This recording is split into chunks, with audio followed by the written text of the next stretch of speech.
ଆପଣ କେବେ ଏମିତି ଏକ ଜାଗା ଦେଖିଛନ୍ତି କି ଯେଉଁଠି ଆଧ୍ୟାତ୍ମିକତା ଓ ପ୍ରକୃତିର ସୌନ୍ଦର୍ଯ୍ୟ ଏକାଠି ମିଶିଥାଏ?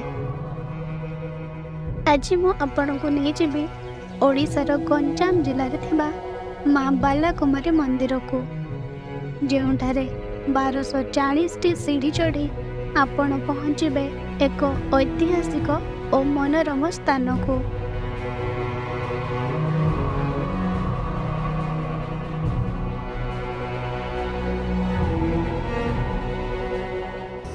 आज आम आसीचु गंजामर बालाकुमारी मंदिर, जोटा कि देखिपे आमर बहुत बड़ आकार गोटे शिवलिंग अच्छी। पहाड़ देखिपे केते सुंदर, जोटा कि आकाश को पूरा लगी देखा जाउची। आसवा बाटर बहुत सुंदर पूरा व्यू थिला। एठी भी व्यू किछि कम नुहे। जेते बेले आपण मंदिर आड़ को जेबे पहाड़ तले आपनकु एक बड़ शिव मंदिर देखाजिबो। एहा मध्य दर्शनीय, तेणु एक छोट पूजा करबाकू बोलंतु नहीं। सीढ़ी चढ़िबा एक अद्भुत अनुभव। चारिआडे सबुज जंगल, पक्षी मानकर किचिरी मिचिरी शब्द, आउ मनरे एक अजଣା शांति।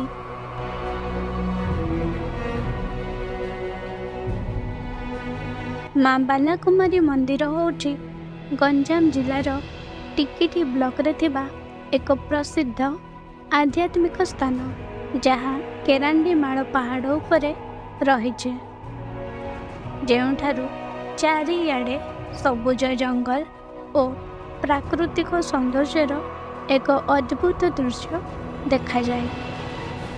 ମନ୍ଦିରଟି ମା ଦୁର୍ଗାଙ୍କର ଏକ ରୂପ, ଯାହା ମା ବାଲାକୁମାରୀଙ୍କୁ ସମର୍ପିତ, ଯାହାଙ୍କୁ ଭକ୍ତମାନେ ଇଚ୍ଛା ପୂରଣକାରୀ ଦେବୀ ବୋଲି ମାନନ୍ତି।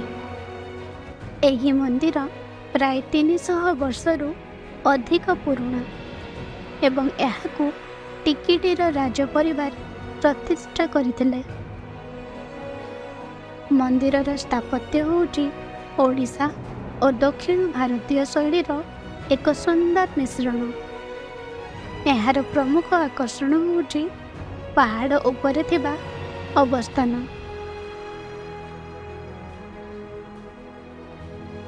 ଯେଉଁଠାକୁ ପହଞ୍ଚିବା ପାଇଁ ଆପଣଙ୍କୁ 1240ଟି ସିଢ଼ି ଚଢ଼ିବାକୁ ପଡ଼ିବ।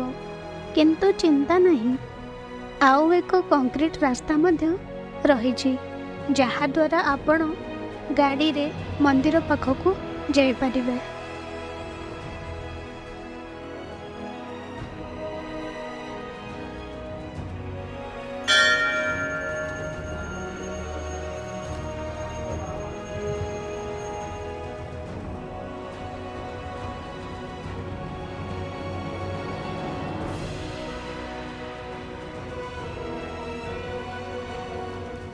तेबे बंधुगण, माँ बालाकुमारी मंदिर विषय रे एही वर्चुअल टूर आपनको केमिति लागिला कमेंट रे जणांतु।